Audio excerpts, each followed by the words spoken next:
So, Ira, what brings you down to San Francisco State University? Well, basically, after I got through high school, I graduated in the top of my class, and I got a small scholarship to come to Sam, and that's why I came. But whenever I came, I got very little financial aid. They didn't give me a whole lot, and so whenever I got here, I had my classes pretty much paid for, but I didn't have a place to live and or food or money for books. I had some money for books, but not a whole lot, and it was just a rough first year. It really can be a rough first year.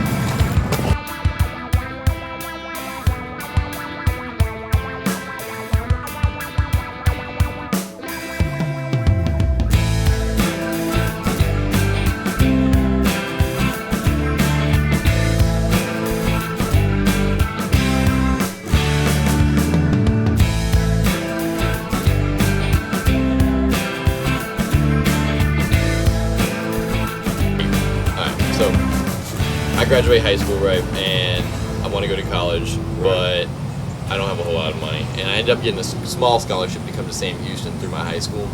And so I ended up coming up here, and I got some financial aid, but I didn't get a whole lot of it. So basically, I had enough money to pay for tuition. I didn't have enough money for books, housing, or basically food.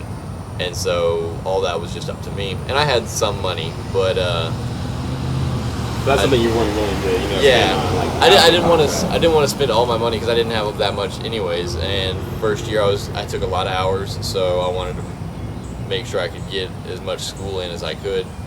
But the way I figured, I don't borrow money. I was raised not to borrow money. Like, I mean, if you can't afford it, then you don't buy it. That's the way I was raised. Well, I have a truck, and I found this old camper, and I just mounted it onto my truck.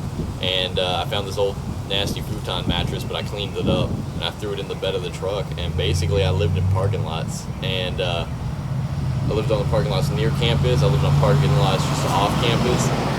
I mean, most of the time, it was perfectly fine. At night, sometimes it would get pretty hot, but I had a little small thing of baby wipes that I had.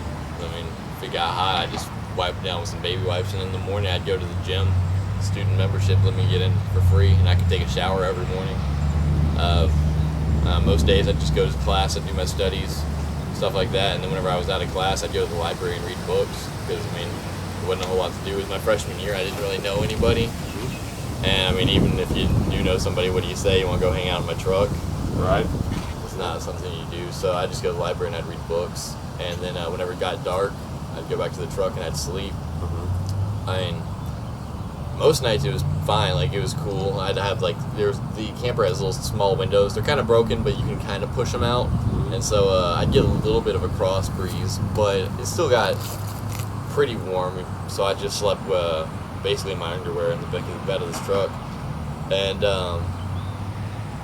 I remember one time I'm sleeping outside of the criminal justice building, and everything's going fine, whatever. I fall asleep, and in the morning I wake up, and there is this face looking in the window at me.